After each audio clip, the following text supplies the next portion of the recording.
Everyone, this is Samiksha from legal edge after college और आज का सेशन होने वाला है on laws relating to children. So this is going to be a one shot video.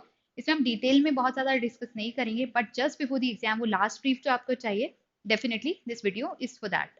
Now before we move to the legal definitions, एक बार मैं आपसे पूछती हूँ कि आपके हिसाब से चाइल्ड क्या होता है। तो most of you guys, majority will say anybody who's below the age of 18 years is a child. Very right. यही सेम चीज बोली गई है बहुत सारे लीगल डेफिनेशंस में।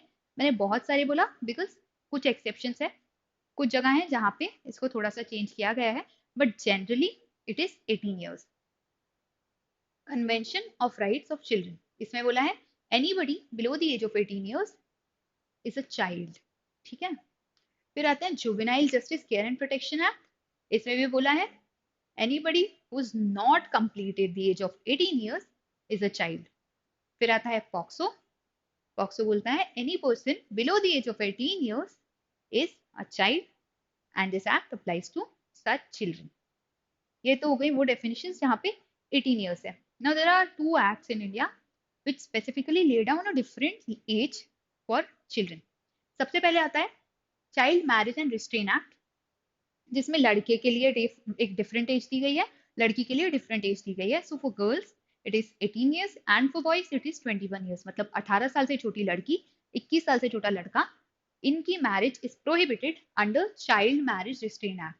तो ये मैरिज जो ऐसी होगी ना below the age of 21 for a guy, वो होगा child marriage and that is barred under this act. Now coming to child labour prohibition and regulations act, इसमें बोला है anybody who's below the age of 14 years. Now, you see ये दो definitions है जहाँ पे age different है, तो quickly इनको यहीं पे याद कर लो। Child marriage act, child labour act, दो एक्ट्स हैं जहाँ पे डिफरेंट है। चाइल्ड मैरिज में 18 years for girl, 21 years for boys, and child labour prohibition में है 14 years। समझ लिया जल्दी से डेफिनेशन। अब आ जाते हैं कॉन्स्टिट्यूशन पे कि कॉन्स्टिट्यूशन के कौन कौन से आर्टिकल्स हैं जो चिल्ड्रन से रिलेट करते हैं। सबसे पहले आता है आर्टिकल 15। हाउ? बिकॉज आर्टिकल 15 बात करता है special provisions for women and children. तो कोई भी स्टेट, कोई भी सेंट्रल लॉ बनती है जो कि स्पेशल ट्रीटमेंट, स्पेशल पावर देती है to the women and children, that draws its power from article 15(3). तो अगर ये क्वेश्चन आ जाता है एग्जाम में कि से Jammu and Kashmir made a law that has special powers for the women, तो वो लॉ कहाँ से अपनी पावर ड्राइव करी है? Quickly mark the answer as 15(3). अब यहाँ पे एक और चीज हम रिलेट कर देंगे, article 14 which talks about right to equality. तो जब राइट टू इक्वालिटी दे रहे हैं हम, तो फिर हम कैसे स्पेशल ट्रीटमेंट दे सकते हैं किसी को? तो कॉन्स्टिट्यूशन में आर्टिकल 15 सब क्लॉज 3 में ऐसा बोला गया है that any section of the society that is marginalise, under privileged है, जिसको स्पेशल ट्रीटमेंट की जरूरत है ताकि वो एट पार आ पाए दूसरे सेक्शन से, उनके लिए स्पेशल लॉज बनाई जा सकती हैं। So which is why we have this article. अब आ जाता है आर्टिकल 21। ये इनिशियली कॉन्स्टिट्यूशन में नहीं था, तो इसको याद रखना कि 86th amendment of the constitution से article 21 was inserted in the constitution, और ये बात करता है compulsory education to all the children. सारे बच्चों को कंपलसरी एजुकेशन देगी गवर्नमेंट। ये कौन से आर्टिकल में दिया गया है? 21A inserted through 86th amendment of the constitution. फिर आ जाता है आर्टिकल 24 जो कि बात करता है हजार्डस एम्प्लॉयमेंट की चिल्ड्रन की एंड 14 years की। Where is 14 years? Okay, I will write it. Yes, it's here. तो 14 years से छोटा कोई भी बच्चा will not work in hazardous employment, this has been prohibited under article 24। अब इसका केस आ जाता है, एक इंपॉर्टेंट लैंडमार्क केस है, इसको नोट कर लेना। MC Mehta versus state of Tamil Nadu. आधे बच्चों ने तो यूनियन ऑफ इंडिया ही बोल दिया होगा, जो सब करते हैं, but this is state of Tamil Nadu. Fire crackers वाला केस है, सबने पढ़ा होगा शायद। तो ये केस फाइल किया गया था सोशल एक्टिविस्ट MC मेहता ने, जिसमें बच्चे जो कि फायर क्रैकर्स की इंडस्ट्री फैक्ट्रीज में काम कर रहे थे, उनको देखकर उसके against this case was, this petition was filed. फिर उसके बाद सुप्रीम कोर्ट ने बोला कि no, children below the age of 14 years can not work in hazardous factories and therefore ये प्रोहिबिशन लगा। So remember this landmark case. और हम बढ़ते हैं आगे। तो आर्टिकल 14 हमने पहले ही पढ़ लिया है कि राइट टू इक्वालिटी की बात करता है, बट फिर article 15 sub clause 3 give special powers जिसके अंडर वुमेन एंड चिल्ड्रन के लिए स्पेशल लॉज बनाई जा सकती हैं। Now comes article 21। ये जो 4 आर्टिकल्स आप देख रहे हो ना, ये डायरेक्टली रिलेटेड नहीं है चिल्ड्रन से, बट रिमोटली रिलेटेड है। इसीलिए अगर कोई लिस्ट आती है, कोई क्वेश्चन ऐसे आता है जिसमें आपको 3 आर्टिकल्स दे दिए हैं, there are 4 options with 3 articles, और मेंशन किया गया है इनमें से which is the option that actually relates to children right under the constitution, तो ये वाले आर्टिकल्स भी सारे कवर हो जाएंगे। Article 21 right to life. Right to life में कैसे आ जाता है? अगर कोई बच्चा बेगिंग कर रहा है, अगर कोई बच्चा स्कूल नहीं जा रहा है, अगर कोई बच्चा इनह्यूमन कंडीशंस में रह रहा है एक्सेट्रा, वो सारा राइट टू लाइफ को अफेक्ट करता है उसके। Naturally it relates to article 21। Now article 23, इसके लिए एक चीज याद रखना, जनरली जो फंडामेंटल राइट्स होते हैं वो स्टेट के अगेंस्ट क्लेम किए जा सकते हैं, but this article can also be claimed against an individual. तो ये चीज याद रख लेना कि अगर कोई बच्चे की ट्रैफिकिंग हो रही है, आर्टिकल 21 का ब्रीच होगा, can that person individual be held liable. तो दिमाग ऐसे मत लगाना कि फंडामेंटल राइट्स तो स्टेट के अगेंस्ट मिलते हैं, तो इसीलिए इंडिविजुअल के अगेंस्ट हम क्लेम नहीं कर सकते। No, article 23 can be used against an individual as well. Now coming to article 29। Article 29 minorities के लिए, माइनॉरिटी के चिल्ड्रन के लिए, तो इनके लिए भी स्पेशल प्रोविजंस बनाए जा सकते हैं। अब ये तो हो गए फंडामेंटल राइट्स। अब आते हैं डीपीएसपी पे, जहाँ पे बात की जाती है स्टेट की पॉलिसीज में क्या चीजें इंक्लूड होनी चाहिए, what is the duty of the state. तो the first article is article 39 which says that moral obligation है स्टेट का कि चिल्ड्रन का फर्दर डेवलपमेंट हो, ऐसी कंडीशंस प्रोवाइड करे। ठीक है, तो कंडीशंस, अब आप बोलोगे कंडीशंस का ऐसी, सो बेसिकली फ्री एजुकेशन हो गया, प्रॉपर न्यूट्रिशन हो गया, फिर उसके बाद if you see any person who's working, any child who's working as a labour, तो उसको वहां से निकालना। All of this comes under the state policy, और ऐसी कंडीशंस प्रोवाइड करना जिससे उनका डेवलपमेंट हो। अब बच्चे भविष्य होते हैं हमारे देश का, तो अगर आप उनको एजुकेशन ही नहीं दे रहे हो, तो क्या एक्सपेक्ट करते हो आपके वो 10 12 15 साल बाद जाके क्या वो कोई अच्छी पोस्ट पे पहुंच पाएंगे? आज से बेगिंग, तो 10 साल बाद भी कुछ इंप्रूवमेंट नहीं होगा अगर स्टेट अपनी तरफ से एंडेवर नहीं लेती है, अगर वो एड नहीं करती है to help these children, right? So this has been given as a duty of the state कि ये आपकी ड्यूटी है कि आप उनको डेवलपमेंट के लिए कंडीशंस प्रोवाइड करें। फिर आता है इसी का sub section, sub clause 39E, जो कि बोलता है involvement of state in order to prevent the involvement of children in vocation that do not suit them. बच्चे ऐसी जगह काम कर रहे हैं जहाँ पे उनको काम नहीं करना चाहिए, बीट हजार्डस फैक्ट्री ले लो कोई आप, या फिर बेगिंग ले लो, या फिर ट्रैफिकिंग में ले लो, सेक्स वर्कर्स ले लो, all of these are not suited for children. इसीलिए it is a duty of the state to ensure कि बच्चे ऐसी जगह काम ना करें which does not suit them. तो यहाँ पे एक चीज याद रखना, आर्टिकल 24 में सिर्फ हजार्डस फैक्ट्रीज की बात की गई है, आर्टिकल 39E में बात की गई है इन जनरल कोई भी ऐसा काम हो जो बच्चों को सूट नहीं करता, वहां पे वो काम नहीं करेंगे। सो 24 hazardous factories and 39E for all the occupation that do not suit a child. Alright, ये चीज सही से मार्क करके आना है। फिर आता है आर्टिकल 45, इसमें है स्टेट के ऑब्लिगेशन कि एजुकेशन को फंड करे। अब free education, anganwadi, government schools, ये सारा सबने देखा है, तो ये कहाँ से बने हैं? आर्टिकल 45, जहाँ पे स्टेट की ये ड्यूटी है कि वो फ्री एजुकेशन प्रोवाइड करे to the children who are below the age of 14 years. अब आता है आर्टिकल 47, जो बोलता है जनरली क्या आपको ड्यूटी है स्टेट की कि वो अपना सिटीजन्स की वे ऑफ लाइफ इंप्रूव करे और वेलबींग को इंप्रूव करे। तो सारी कंडीशंस जो मैंने आपको ऊपर चिल्ड्रन के लिए बताई थी, एग्जैक्टली वही कि वे ऑफ लाइफ कैसी है एक चाइल्ड की, उसको इंप्रूव करना has also been fixed as a duty of the state under article 47। फिर आ जाते हैं, ये तो हो गए कॉन्स्टिट्यूशन के प्रोविजंस जो बहुत जल्दी जल्दी हमने देखे कितने हैं। तो जब रिवीजन भी करोगे एग्जाम से पहले, एक बार ये वीडियो उठा के जल्दी जल्दी जल्दी देख लेना कौन सा आर्टिकल है, किससे रिलेट करता है, कैसे रिलेट करता है, क्या उसका इंपॉर्टेंट पॉइंट है, सब कुछ डिस्कस कर लिया है। अब आते हैं दूसरे स्टैट्यूट्स जहाँ पे चाइल्ड की बात की गई है। तो चाइल्ड प्लेजिंग ऑफ लेबर 1933, 1933 है, तो ऑब्वियसली इंडिपेंडेंस से पहले का एक्ट है। अब इस एक्ट में एज है 15 ईयर्स, और किस चीज के लिए? Labour of children. तो पहले ऐसा होता था इंडिपेंडेंस से पहले स्पेशली, कि माँ बाप ही अपने बच्चे को भेज देते थे कि जाओ काम करो, पैसे कमाओ, घर में पैसे लेके आओ। बट उसी के लिए ये एक्ट लेके आए that you can not do this. अगर आप अपने बच्चे को कुछ भी काम करवा रहे हो, बच्चे को ही नहीं, in general, even if you are a guardian, अगर आप तब भी अपने बच्चे को कुछ काम करवा रहे हो जिसके रिटर्न में आपको कुछ पैसे मिल रहे, कोई सामान मिल रहा है, any kind you gaining something, that can not be done and has been barred under the law.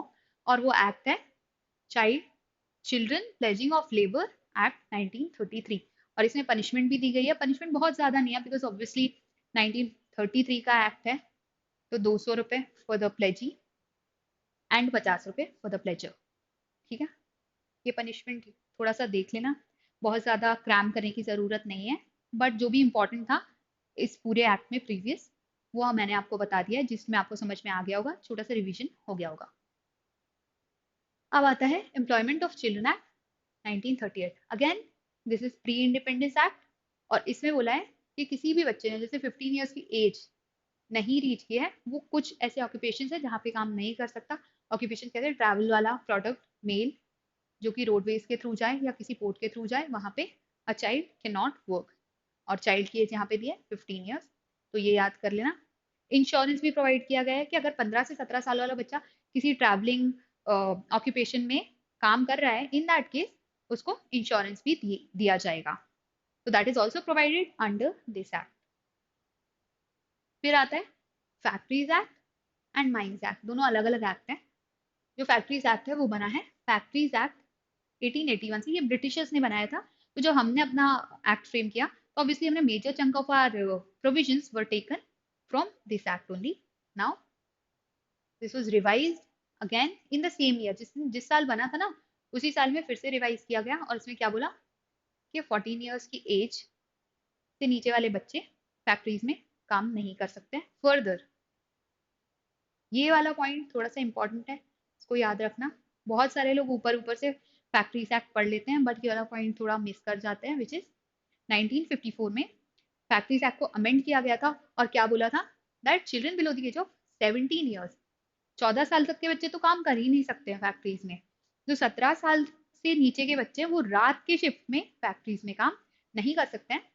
ये बोला गया था थ्रू द अमेंडमेंट ऑफ 1954।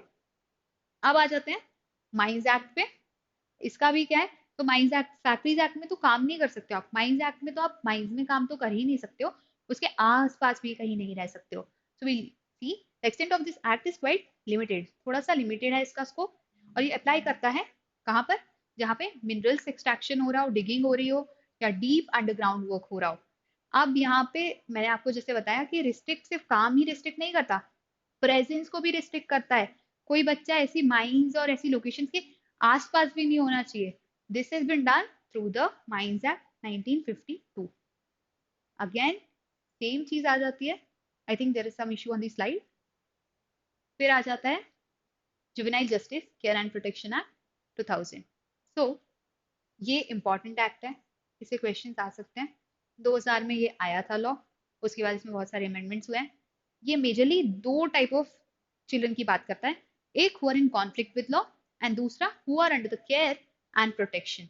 अब ये केयर एंड प्रोटेक्शन वाली डेफिनेशन जो है, ये भी दी गई है सेक्शन 2 सब क्लॉज 14 में। वहां पे जाके you can read the condition, basic condition थोड़े से मैं आपको बता देती हूँ। जैसे कोई बेगिंग कर रहा है, that child needs care and support.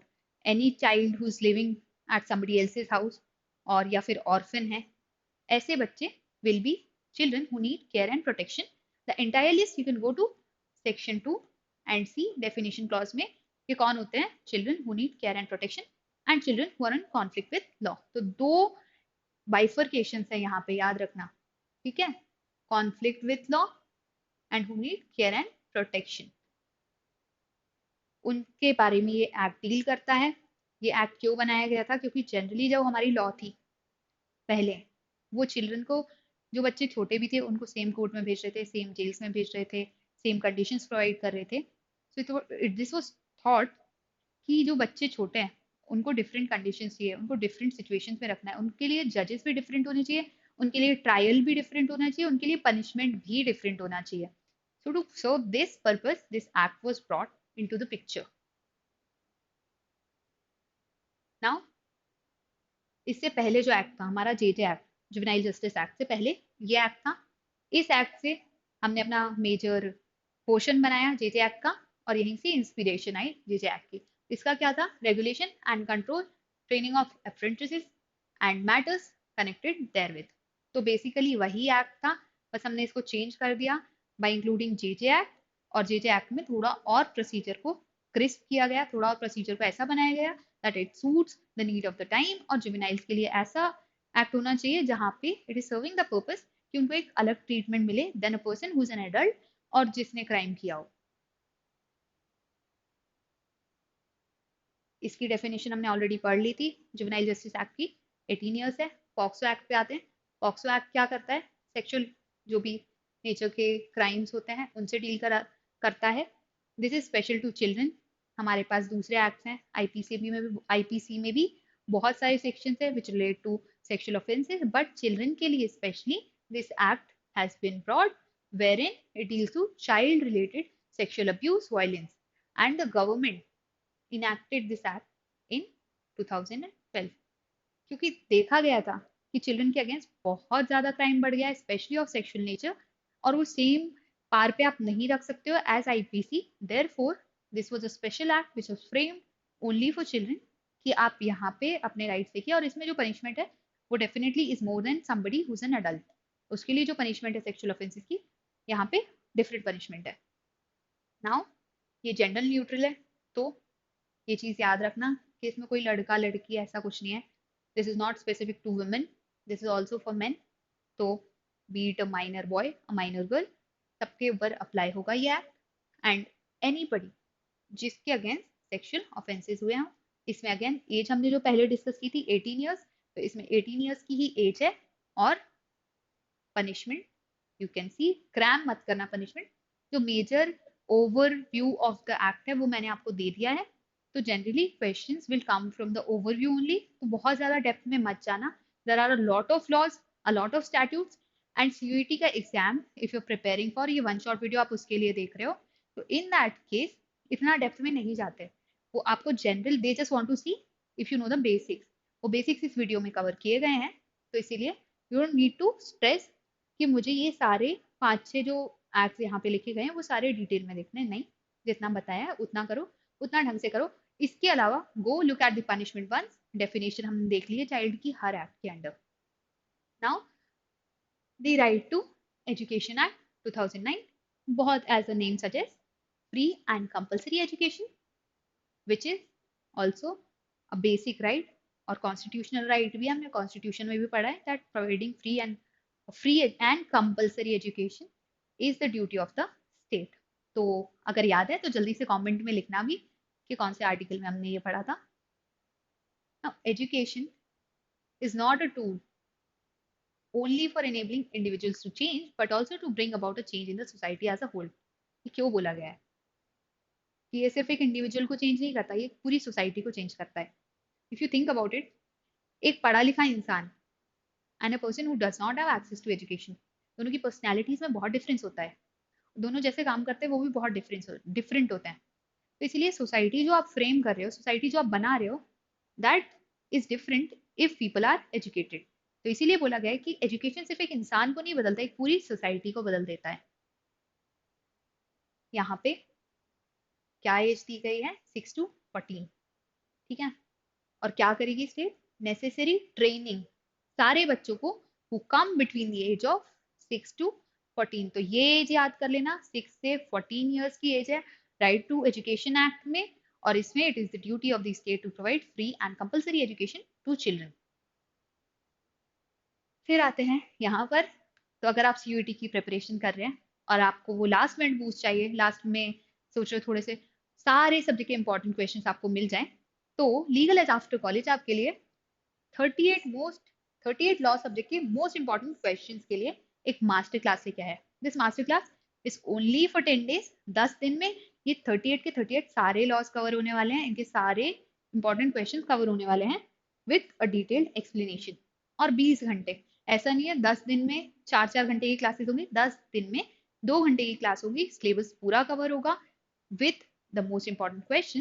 तो इसीलिए इफ यू थिंक कि आपका रिवीजन नहीं ढंग से हुआ है, या फिर आप कहीं कंफ्यूज हो, आपको लग रहा है मेरी प्रिपरेशन हुई है या नहीं हुई है, वो चेक करना है या बस स्टार्ट किया है, सबके लिए दिस इज परफेक्ट। 10 दिन है, enrol for these classes, already start हो चुकी हैं classes, but still you can join, अभी लेट नहीं हुआ है, आप लेक्चर्स देख सकते हो रिकॉर्डेड वर्जन में, और बाकी की क्लासेस लाइव अटेंड कर सकते हो। क्लासेस एट 12 से 23 and definitely this is going to be helpful अगर वो लास्ट मिनट कुछ चाहिए आपको अपनी पूरी प्रिपरेशन में।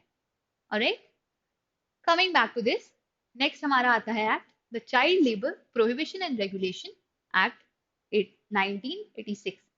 तो नाम, अगर आप नाम भी बस याद कर लो ना लॉस के, तो उसको ओवरव्यू तो आपको मिल ही जाएगा। जैसे यहाँ पे देखो child labour prohibition and regulation act, तो चाइल्ड लेबर के बारे में हमने पीछे डिस्कस कर लिया था, इसमें एज 14 ईयर्स दी गई है।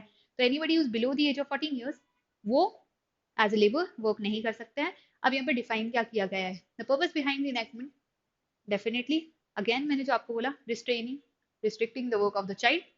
जैसे कि ये हो जाता है ऑक्यूपेशंस ऐसे जो कि हजार्डस इन नेचर हैं, जो कि कॉन्स्टिट्यूशन में भी बैंड है। एंड टाइम टेबल इस तरीके का नहीं होना चाहिए कि वो चाइल्ड की लाइफ को अफेक्ट करने लग जाए। अगर एक बच्चा स्कूल ना जाकर ये सारे काम कर रहा है, तो डेफिनेटली हमारी सोसाइटी भी एक अलग तरीके से शेप होगी। तो the state's duty is to ensure कि वो ऐसे एक्ट लेकर आए जहाँ पे चाइल्ड लेबर को कर्ब किया जा सके। तो वन ऑफ दीज एक्ट्स जहाँ से ये करने की कोशिश की गई है is the child labour prohibition act. इसमें पनिशमेंट दी गई है, चाइल्ड की डेफिनेशन हमने ऑलरेडी देख लिया है, तो now you need to look into this act again. ये तो हमारे इंडिया के लॉज जो कि चिल्ड्रन के बारे में बात करते हैं। अब आ जाते हैं इंटरनेशनल लेजिस्लेशंस, बेसिकली कन्वेंशन है जिन्होंने child rights, child labour and in general children के ऊपर बात की है, and the duties of the states have been mentioned in these acts. Union united nations convention on the rights of child, ये कब आया था, 1989 में। कॉम्प्रिहेंसिव है, इंटरनेशनल है, आउटलाइन करता है civil, political, economic, social, cultural rights of children.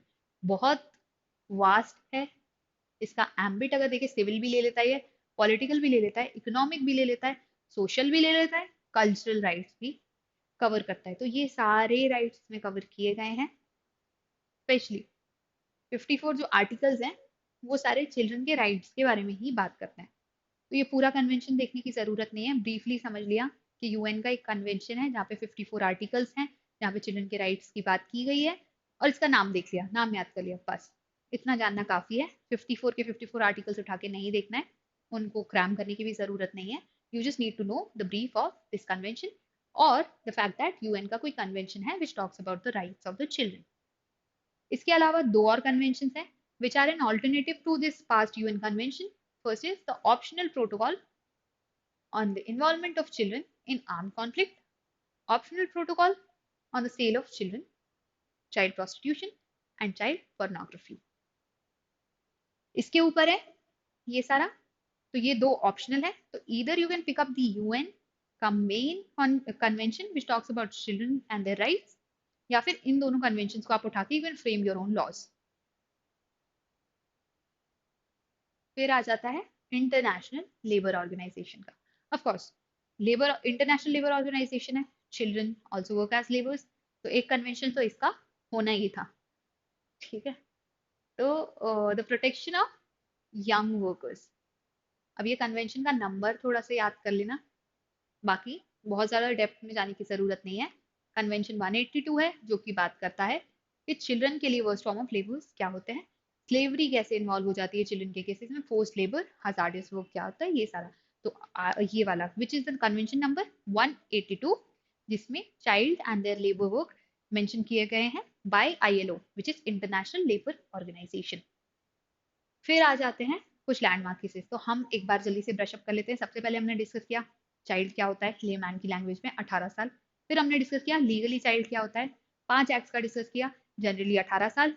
Child marriage restraint act में आ जाता है 18 साल फॉर फीमेल, 21 साल फॉर मेल। फिर आ जाता है हमारा चाइल्ड लेबर प्रोहिबिशन एक्ट जिसमें 14 साल। फिर हमने डिस्कस किया कॉन्स्टिट्यूशन के आर्टिकल्स कि कौन कौन से आर्टिकल्स रिलेट करते हैं चाइल्ड से, जिसमें थे फंडामेंटल राइट्स एंड डीपीएसपी। फिर हमने डिफरेंट इंडियन लॉज डिस्कस किए कि कौन से स्टैट्यूट में क्या बात की गई है, क्या डिफाइंड है रिलेशन टू चाइल्ड।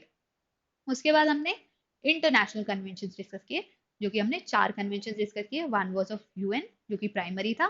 फिर आते हैं 2 optional convention that can also be use. फिर आता है हमारा इंटरनेशनल लेबर ऑर्गेनाइजेशन का कन्वेंशन नंबर 182, उसमें डिस्कस किया गया है सारे चाइल्ड लेबर कैसे हो सकता है, चिल्ड्रन के कॉन्टेक्स्ट में लेबर क्या होता है, वो सारा। एंड फाइनली अब हम डिस्कस करने वाले हैं केस लॉस, जो लैंडमार्क केसेस हैं रिलेटिंग टू चाइल्ड लेबर। ये वाले लॉस तो अगर आप बाकी कोई लॉ नहीं भी कर रहे हैं तो ट्राई कि आप ये 8-10 जो लॉज हैं इनको तो बस याद करके डेफिनेटली जाना है, you can't miss out on these laws. सबसे पहले आता है शीला बारसे का केस जो है 1986 का। इसमें किस चीज की बात की गई थी, post work without remuneration and were indulge in hazardous employment. में क्या हुआ था, बच्चे जो थे वो काम करने जाते थे, उनके पेरेंट्स ही उन्हें भेजते थे, और फिर वहां पर पेरेंट्स को लगा कि बच्चे घर का नॉर्मल डोमेस्टिक काम कर रहे हैं बट वहां पे they were being abused also. So in this sense this employment was hazardous in nature, और इसमें उनको कोई रेम्यूनरेशन नहीं मिल रहा था। तो शीला बासे सोशल एक्टिविस्ट, उन्होंने केस फाइल किया। उन्होंने बोला सुप्रीम कोर्ट से that this amounts to hazardous work and children working under such employment is toxic to the society। तो यहाँ पे सुप्रीम कोर्ट ने बोला कि जो ये सोसाइटी है जहाँ पे ये चिल्ड्रन काम करने जा रहे हैं, जहाँ say that falls under the ambit of state. क्योंकि जब केस फाइल किया शीला बासे ने, तो सोसाइटी ने बोला कि हम तो स्टेट हैं ही नहीं, आप हमारे अगेंस्ट कैसे फंडामेंटल राइट्स को इम्प्लीमेंट करवाने की कोशिश कर सकते हो। तो यहाँ पर सुप्रीम कोर्ट ने बोला that you do fall under the definition of state and which is you can not practice child labour. जो प्रैक्टिस आप कर रहे हो वो गलत है and this has to be stopped. फिर आता है एमसी मेहता का केस। एमसी मेहता का केस हमने पढ़ा था, तो ये फायर क्रैकर्स वाला केस है। यहाँ पे तमिलनाडु में children were working under fire crackers factory. तो यहाँ पे MC Mehta again social activist है, उन्होंने केस फाइल किया, बोला कि children can not work in these factories, इसीलिए इसको रोका जाए। सुप्रीम कोर्ट ने फिर इसको बंद किया। फिर सुप्रीम कोर्ट सेड कि 14 साल से छोटे बच्चे can not work in hazardous factories. तो this was again related to fundamental rights and also children and their rights. फिर आ जाता है हमारा केस ऑफ विशाल जी। ये है 1990 का केस। ये थी प्रॉब्लम ऑफ चाइल्ड प्रोस्टिट्यूशन। ये अगेन थोड़े से फैक्ट सेम है to the Sheela case, because यहाँ पर भी सिमिलर, द पेरेंट्स थॉट कि उनके बच्चे जा रहे हैं काम करने और बच्चों से काम करवाया जा रहा था अलग, क्योंकि जहाँ पे ये काम करने जा रहे थे वहां पे the people who were engaging these children actually sold them for sex work, और ये पेरेंट्स को नहीं पता था। नाउ ये कौन थे, ब्रोकर्स, कीपर्स एक्सेट्रा, ये किडनैप कर लेते थे या तो उन्हें, या तो फिर फोर्सिबली एंगेज करते थे ट्रैफिकिंग में। तो here the supreme court directed that appropriate action be taken. यहाँ पे प्रॉपर एक्शन लिया जाए। सबसे पहले तो बच्चों को इस सिचुएशन से निकाला जाए, दूसरा एक्शन लिया जाए टू इंश्योर कि ये आगे ना हो, एंड ऑल्सो एक एडवाइजरी कमेटी बनाई गई जिसमें गवर्नमेंट ऑफिशियल्स तो थे ही, उसके साथ sociologist, criminologist, members of women and child welfare societies etcetera, सब कुछ जो कि मिलके डिसाइड करेंगे कि कैसे इन बच्चों को रिहैबिलिटेशन दिया जा सकता है, कैसे इनको नॉर्मली वापस से सोसाइटी में भेजा जा सकता है। फिर आ जाता है हमारा case of, I think this has been repeated again, so Mohini Jain versus union of India 1992। ये बात करता है राइट टू एजुकेशन की। तो इसमें ये बोला गया था कि right to education fundamental right से कनेक्टेड है, और इसीलिए it is the right of the children to be educated and it is the duty of the state to provide free and compulsory education. तो फंडामेंटल राइट्स है, इसीलिए state के against आप इसको इम्प्लीमेंट करवा सकते हैं। फिर आता है उन्नी Krishnan versus state of Andhra Pradesh. Again ये एजुकेशन का केस था। इसमें क्या हुआ था, जो फीस चार्ज की जा रही थी स्टूडेंट थे बहुत ज्यादा हैवी थी। तो एक साइड आप ये नारा लगा रहे हो that you are providing free education, हम सबको फ्री एजुकेशन दे रहे हैं, कंपलसरी एजुकेशन दे रहे हैं, सब कुछ कर रहे हैं, फ्री का नारा, फिर आप बोल रहे हो मुझे बिल्डिंग बनाने के लिए तो पैसे चाहिए। या फिर अगर कोई गवर्नमेंट स्कूल्स में नहीं जा रहा है तो प्राइवेट स्कूल्स में भी फीस इतनी हाई है कि बच्चा पढ़ ही नहीं पा रहा है, आप फीस भर ही नहीं पा रहे हो, तो कैसे फिर ये राइट टू एजुकेशन आपके फंडामेंटल राइट में आया। तो यही केस था जहां पर जो फीस थी एक प्राइवेट कॉलेज की, प्राइवेट स्कूल की, वो इतनी हाई थी that it was so hard for people to pay. फिर free education was not possible for a person who belongs to a normal middle class.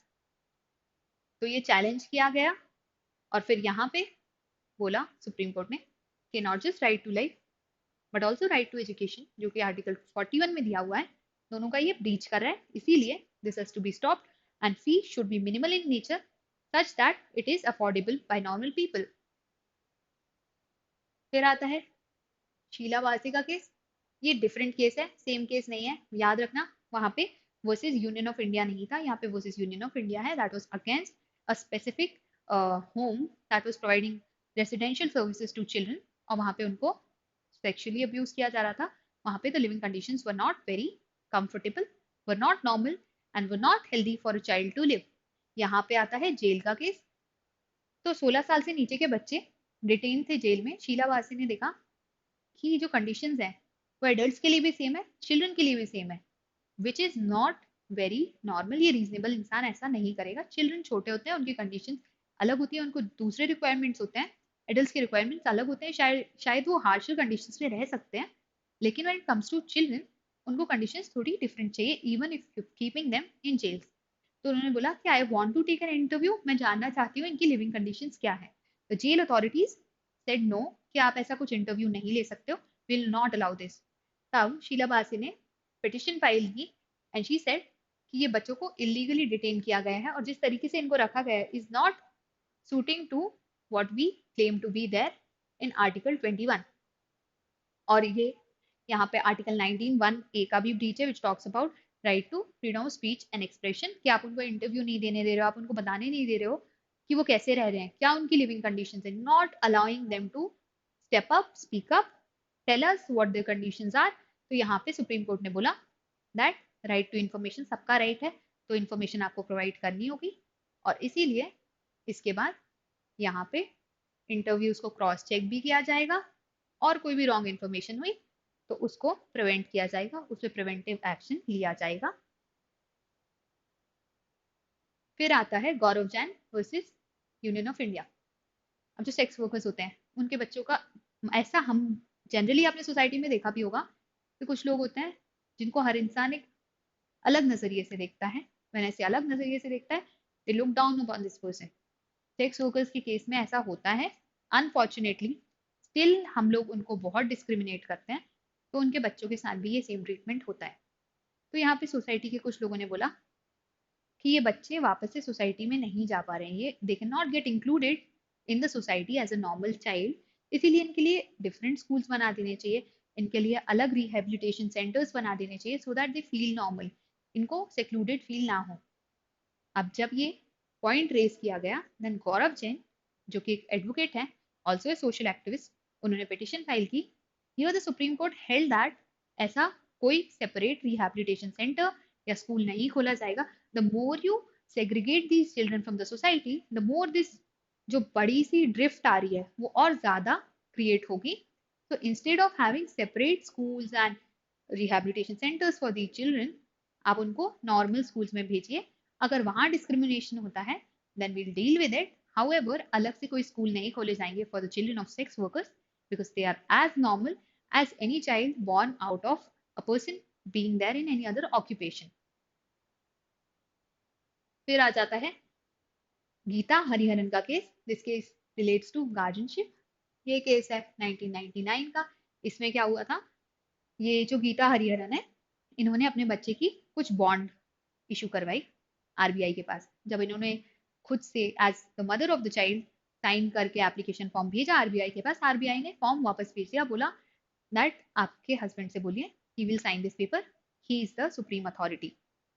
तो यहाँ पे केस फाइल किया गीता हरिहरन ने and the supreme court held that father by the reason of dominant personality cannot be ascribed to have favored right over the mother. मतलब ऐसा नहीं है कि अगर कहीं फॉर्म पे लिखा हुआ है that you have to get the sign of your father और मदर, तो प्राइमरी ड्यूटी है आपकी कि आप फादर से ही साइन करवा के जाएं। नो, सुप्रीम कोर्ट ने बोला फादर मदर दोनों इक्वल पेडिस्टल पे हैं। अगर मदर भी साइन करके कोई फॉर्म भेजती है, you can not reject the form and send it back saying कि पापा से इसको साइन करवा के लाइए इस बच्चे के, वरना हम ये फॉर्म एक्सेप्ट नहीं करेंगे। तो दैट वाज इट। ये सारे लैंडमार्क केसेस थे। एक बार एग्जाम देने जाने से पहले वापस से जल्दी से रिवीजन कर लेना, और जो भी है सेक्शंस आर्टिकल्स उनके नोट्स बना लेना, add punishment, and that is it for laws relating to children. इसके अलावा आपको कुछ देखने की जरूरत नहीं है if you have your exam next month. This one short video covers everything. इसके अलावा अगर आपको कोई डाउट्स हैं, कोई प्रॉब्लम्स है, तो comment down below, will get back to you. हम उस कमेंट का रिप्लाई जरूर करेंगे। और किसी सेक्शन और किसी लॉ पर अगर आपको वन शॉट वीडियो चाहिए, that also you can write in the comments, और हम ट्राई करेंगे कि हम उस पर वीडियो लेकर आए। If you like this video then don't forget to like this, subscribe करो हमारे चैनल पर एंड कमेंट, तो हम उसको देखकर एक छोटी स्माइल अपने फेस पे लेके आए।